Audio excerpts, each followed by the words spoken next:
Shalom jemaat Tuhan, saya ucapkan selamat hari Minggu, selamat beribadah. Meskipun kita berada di rumah kita masing-masing, kita yakin dan percaya bahwa kuasa Tuhan senantiasa selalu ada bagi kita. Mari kita mempersiapkan hati dan pikiran kita untuk kita bersama-sama memasuki hadirat Tuhan. Kita angkat pujian yang menyatakan doa kami. Kita terus bersyukur buat setiap rancangan Tuhan yang luar biasa dalam kehidupan kita. Terima kasih Tuhan.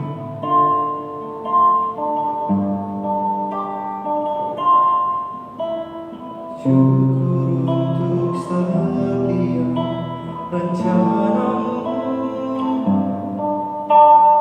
dan rancanganmu yang mulia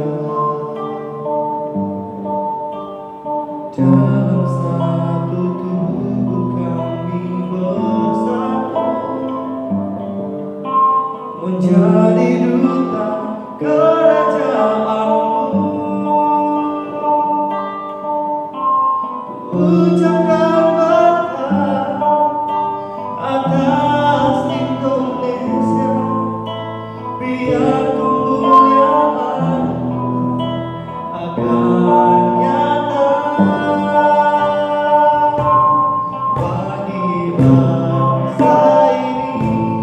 Kami berdiri dan membawa doa kami kepadamu. Sesuatu yang besar pasti terjadi dan mengubahkan negeri kami. Hanya namamu Tuhan ditinggikan atas seluruh bumi.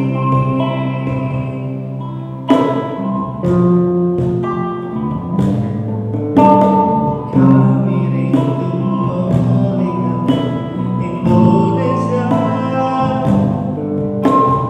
pulih dari seluruh problema, hidup dalam jalan kebenaran, panjangkan terang kemuliaan. Ku ucapkan berkat atas Indonesia, biar kemuliaan Tuhan akan nyata bagi bangsa ini. Kami berdiri dan membawa doa kami kepadamu. Sesuatu yang besar pasti terjadi dan mengubahkan negeri kami. Hanya namamu Tuhan ditinggikan atas seluruh bumi. Bagi bangsa ini kami berdiri dan membawa doa kami kepadamu. Sesuatu yang besar pasti terjadi dan mengubahkan negeri kami. Hanya namamu Tuhan ditinggikan atas seluruh bumi. Hanya namamu Tuhan ditinggikan atas seluruh bumi.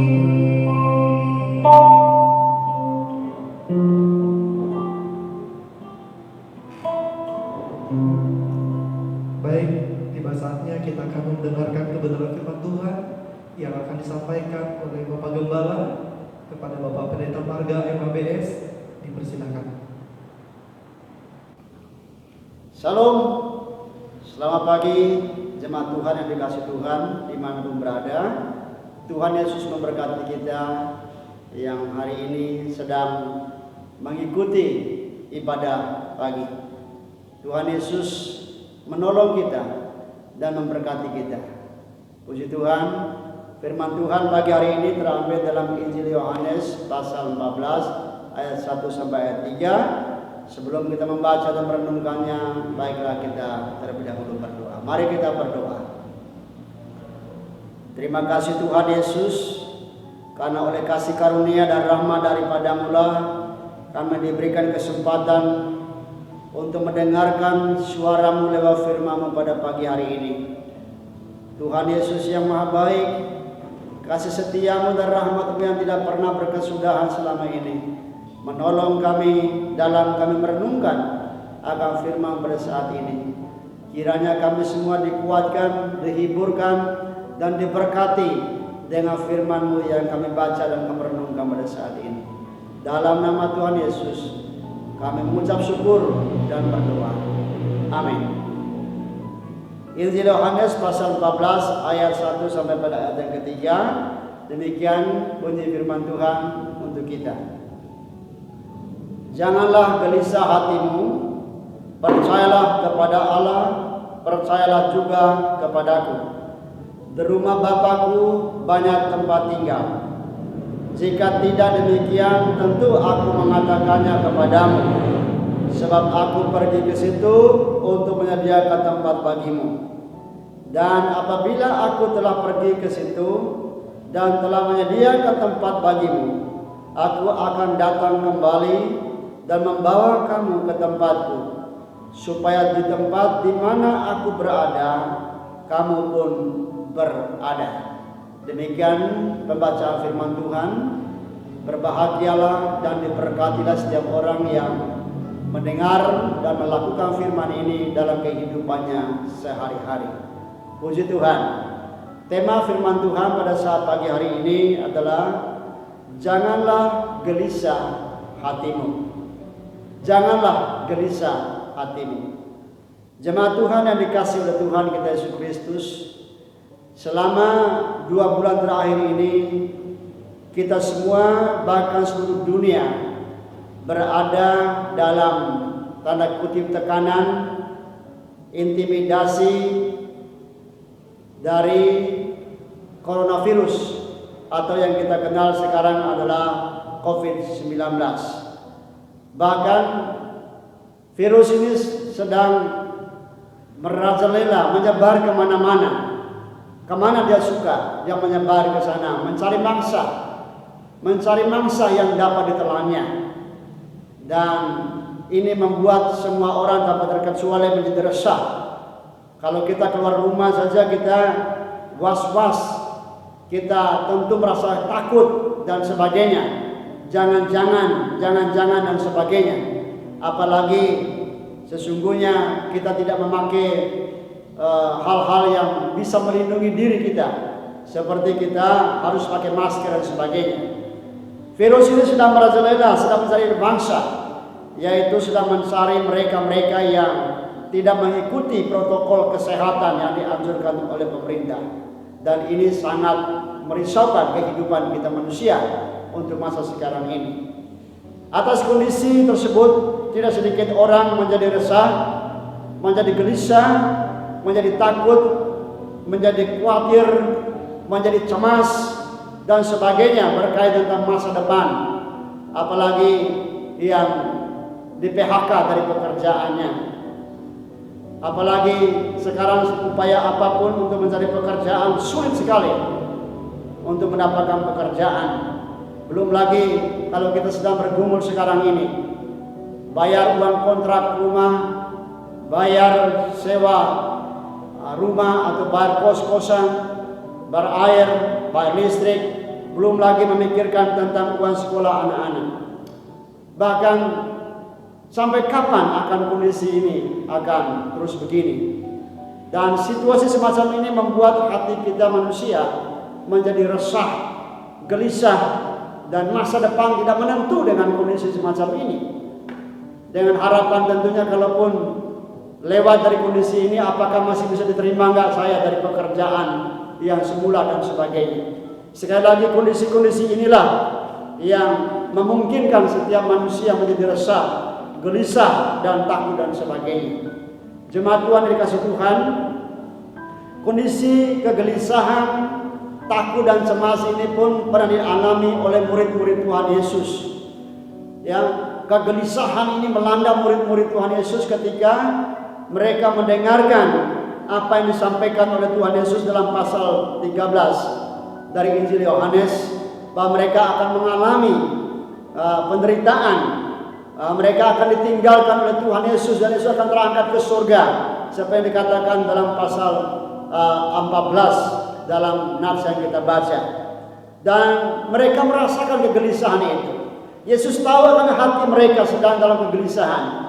Mereka tahu, Tuhan Yesus tahu situasi hati mereka saat itu, sedang dalam ketakutan, kecemasan dan sebagainya, memikirkan tentang apa yang akan terjadi ke depan. Yang dikasih Tuhan, Tuhan Yesus tahu juga tentang isi hati kita sekarang ini, dan Dia tahu juga situasi yang sedang melanda kehidupan umat manusia, terlebih kehidupan daripada anak-anak ketebusannya sekarang ini. Oleh karena Dia tahu tentang keadaan hati anak-anaknya, makanya dia berkata kepada murid-muridnya, termasuk kepada kita juga sekarang ini. Dalam ayat 1 katakan, janganlah gelisah hatimu. Janganlah gelisah hatimu. Kata itu bisa diartikan berhentilah gelisah. Bahkan juga ada yang menafsirkan janganlah gelisah terus menerus. Artinya kalimat janganlah gelisah hatimu, sesungguhnya Tuhan Yesus mengharapkan kepada mereka untuk tidak berada dalam lingkaran kegelisahan, ketakutan, kecemasan, kekhawatiran yang terus-menerus melanda kehidupan mereka.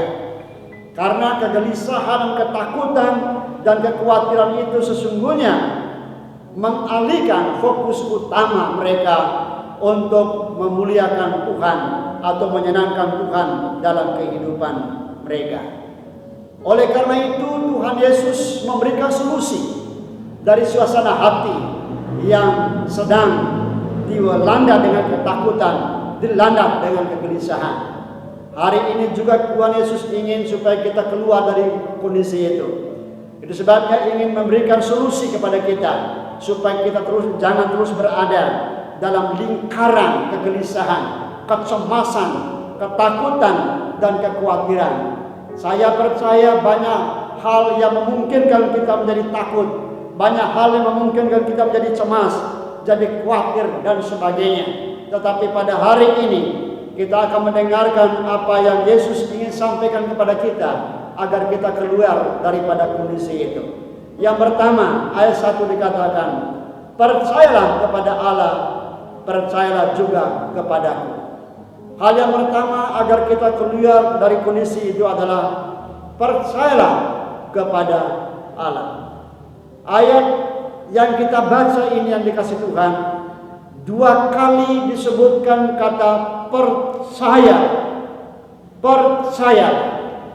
Yang dikasih Tuhan, kata ini memberikan beberapa pengertian kepada kita, yang mana dari pengertian-pengertian itu yang bisa memungkinkan membawa kita keluar dari kondisi kegelisahan itu. Yang pertama, kata itu digunakan atau menggunakan kata perintah. Perintah berarti Tuhan Yesus memberikan perintah, bukan berupa himbauan. Kalau ini berupa kata perintah, maka itu berarti suatu keharusan bagi para murid untuk dilakukan. Tidak ada alasan lain. Ini bukan himbauan, tapi perintah yang harus dilakukan. Harus, tidak boleh tidak. Nah, bila mana murid ingin keluar dari rasa kegelisahan itu, termasuk ke kita juga yang ada sekarang ini. Kalau kita ingin keluar dari lingkaran kekhawatiran oleh karena apapun yang sedang melanda kehidupan kita sekarang ini, sehingga kita menjadi khawatir dan cemas, maka kita harus melakukan perintah Tuhan Yesus ini percaya. Jadi lakukan. Tidak, ini bukan himbauan, tetapi lakukan dengan kata percaya ini dalam kehidupan kita, dimanapun, dalam kondisi seperti apapun. Nah, itu yang pengertian pertama, yaitu perintah, bukan himbauan. Berarti harus kita lakukan. Yang kedua, kata itu mempunyai pengertian percaya berdasarkan logika atau fakta. Seperti misalnya Indonesia punya presiden, jadi kita percaya faktanya ada. Di provinsi NTB ada gubernurnya, nah kita percaya karena fakta ada.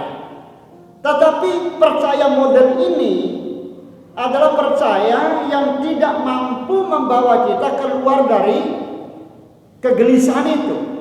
Dan ini bukan percaya yang diinginkan oleh Tuhan Yesus kepada murid, termasuk kepada kita. Tetapi yang kedua, percaya yang diinginkan oleh Tuhan Yesus adalah percaya dengan hati, yaitu percaya disertai dengan penyerahan diri sepenuhnya kepada Yesus yang mampu memberikan solusi, memberikan kemenangan dari kondisi yang sedang kita hadapi. Jadi ini percaya yang Yesus inginkan kepada muridnya. Jadi kalaupun kita menginginkan keluar dari kondisi kekhawatiran atau kegelisahan apapun yang sedang melanda kehidupan kita, maka percaya kita harus berdasarkan hati kita dan disertai dengan penyerahan diri, percaya seutuhnya, percaya yang tidak ada kebimbangannya, tidak ada rasa ketakutan, kecemasan, seutuhnya kita percaya tanpa ragu. Dalam hal Yesus memberi pertolongan, memberi jalan keluar, memberi kemenangan, kita tidak perlu ragukan akan hal itu. Kita percaya kepada Dia. Harus itu. Kalau kita ingin keluar dari kondisi itu. Nah, memiliki kepercayaan kepada Yesus yang merupakan sumber pertolongan bagi kita, itu adalah obat yang paling ampuh bagi kita untuk keluar daripada kondisi kegelisahan itu. Kepada murid Yesus menginginkan agar mereka memiliki kepercayaan ini tanpa ada keraguan sedikit pun. Kepercayaannya kepada Yesus untuk menolong hidupnya dan juga mempercayakan hidupnya untuk diselamatkan oleh Tuhan. Termasuk juga mempercayakan Yesus untuk mengatasi persoalannya. Jangan terus menggendong persoalan-persoalan kita. Jangan terus kita pelihara permasalahan-permasalahan kita hadapi. Tetapi serahkanlah kepada Tuhan Yesus yang mampu memberikan kemenangan dan jalan keluar dari keadaan itu. Sebab kalau kita terus pelihara keadaan itu, maka hidup kita tidak akan menjadi tenang. Itu sebabnya Tuhan Yesus memberikan solusi kepada murid-murid yang sedang dalam kondisi kegelisahan itu adalah percaya perintah, lakukan itu. Kemudian percaya disertai dengan penyerahan yang sungguh-sungguh kepada Tuhan tanpa ragu akan kesanggupan dan kemampuan Tuhan dalam memberikan pertolongan dalam kehidupan ini. Solusi yang kedua, ayat yang kedua dan ayat yang ketiga, imani setiap perkataannya atau imani setiap janji daripada Tuhan. Yang dikasih Tuhan, setiap perkataan ataupun janji Tuhan yang dikasih Tuhan, tidak ada satupun yang tidak digenapi oleh Tuhan. Dengan kata lain, apapun yang dikatakan oleh Tuhan Yesus itu selalu ditepati. Tuhan Yesus tidak pernah ingkar janji. Apapun yang dikatakan, apapun yang dijanjikannya, pasti akan digenapinya. Cuma persoalan sekarang bergantung kepada setiap kita. Apakah kita mau percaya pada janjinya atau tidak? Kita mengimani akan janjinya atau tidak? Mengimani setiap perkataannya atau tidak? Kembali atau berpulang kepada setiap diri kita. Kalau meragukan akan janjinya, meragukan akan perkataannya, jangan berharap apa yang dikatakan itu tergenapi dalam diri kita. Sebaliknya, kalau kita dengan meyakini akan apa yang dikatakan, mengimaninya dan melakukannya, maka pastilah akan digenapi apa yang dikatakan dalam kehidupannya.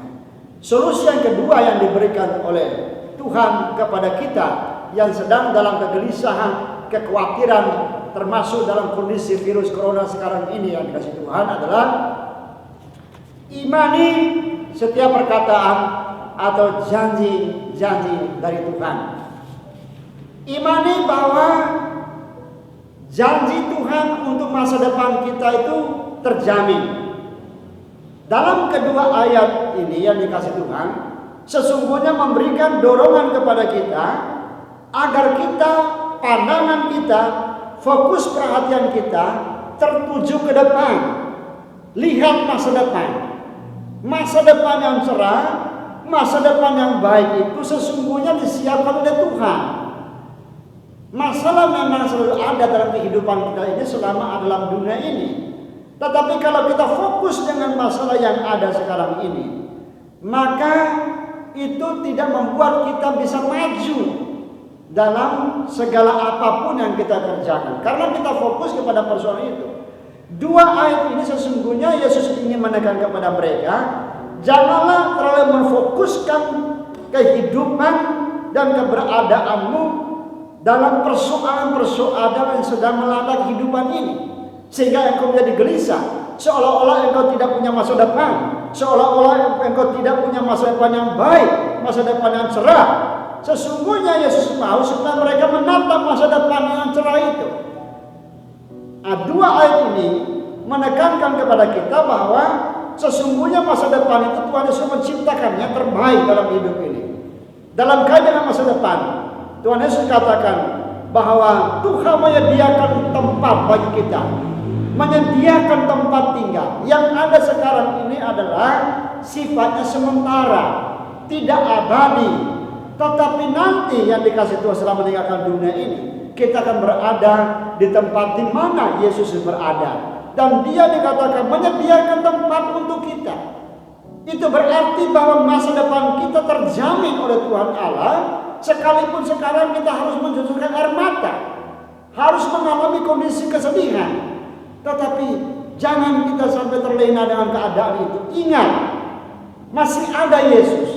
Sepanjang ada Yesus di hati kita dan kita mempercayakan hidup kepada Tuhan, maka kita pasti akan diberikan kemenangan dan jalan keluar dari kondisi yang melanda kehidupan kita. Oleh karena itu, imanilah setiap apa yang dia katakannya, yang dia janjikannya.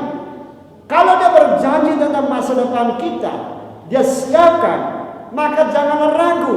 Harus ini menjadi suatu motivasi bagi kita untuk giat melayani Tuhan, giat bekerja, giat melakukan segala sesuatu yang menyenangkan hati Tuhan. Karena segala sesuatu yang kita lakukan tidak ada yang sia-sia di mata Tuhan. Dialah selalu dalam persekutuan dengan Tuhan, jeripayamu tidak akan sia-sia. Dalam hidup sekarang ini yang dikasih Tuhan, Yesus berjanji menyertai hidup kita sampai kepada akhir zaman. Bahkan berkaitan dengan kebutuhan-kebutuhan kita sekarang ini, Yesus pun menyuruh kita untuk memandang burung-burung di udara yang tidak menabur, yang tidak punya lumbung dan sebagainya. Tetapi Tuhan Allah juga memberikan makan kepada mereka.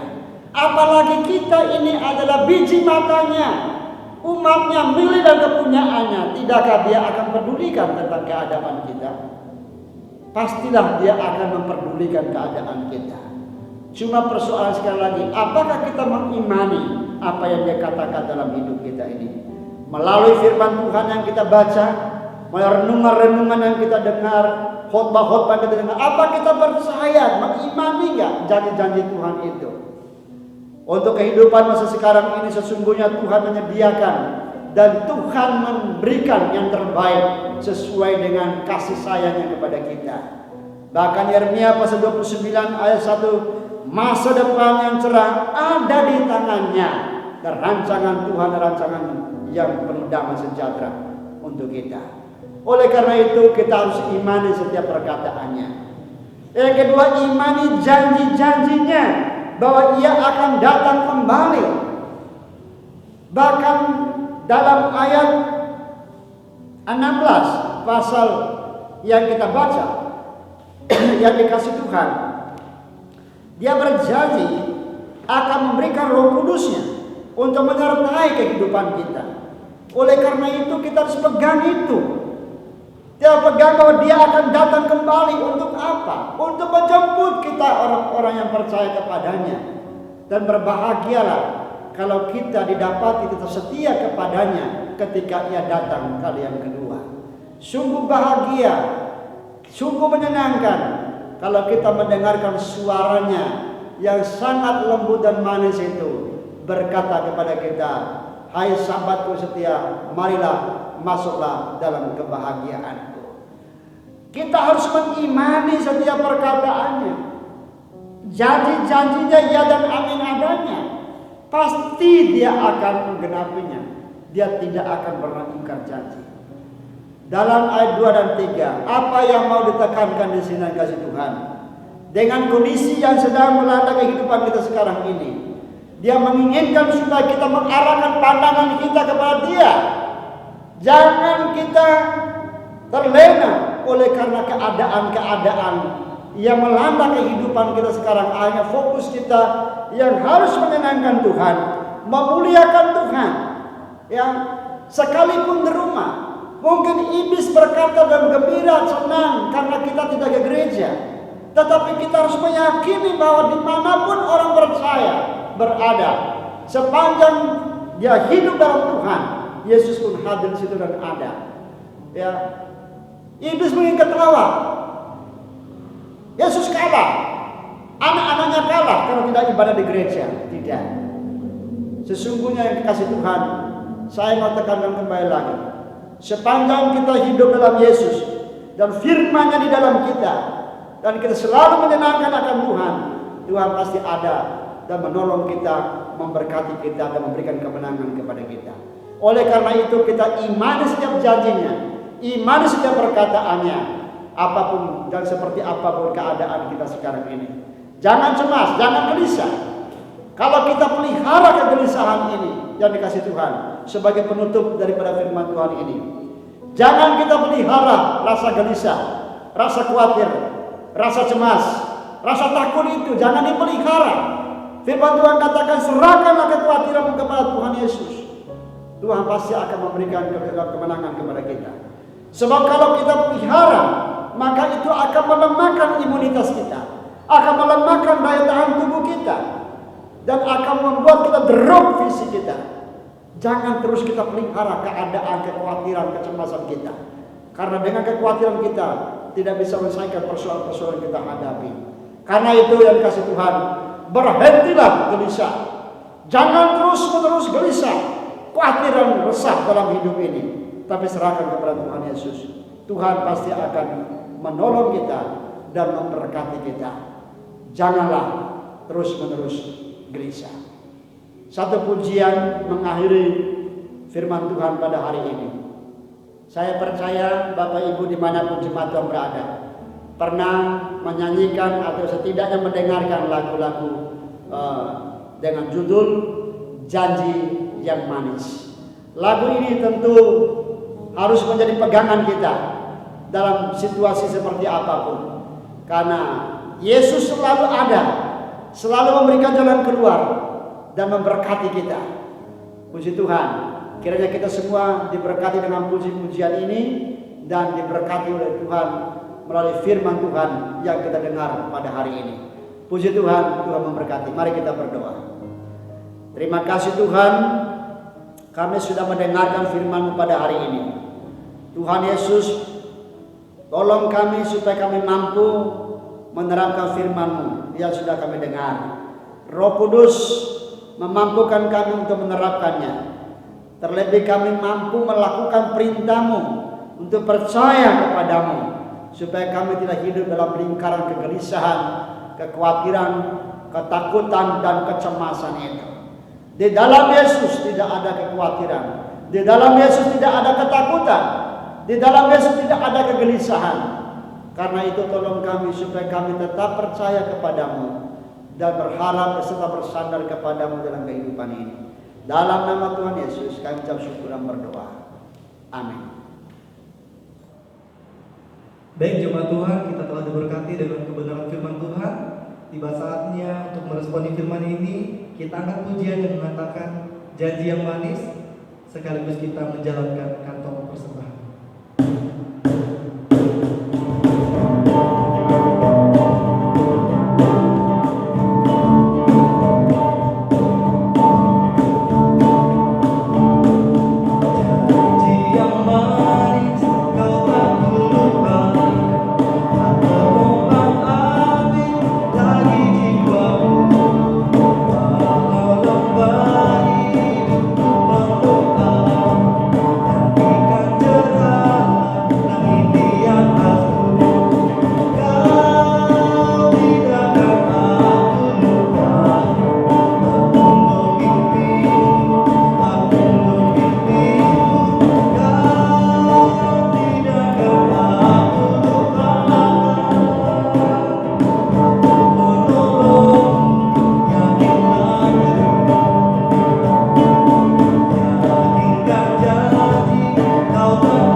Demikian ibadah kita pada hari ini, dan kita akan mengakhirinya.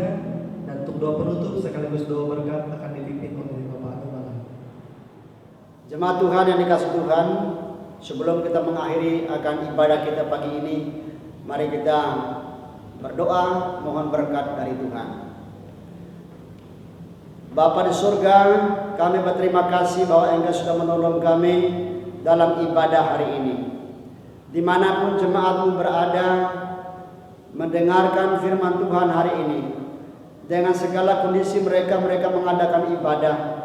Di tempat mereka, Tuhan Yesus memberkati mereka dengan kasih sayang-Mu.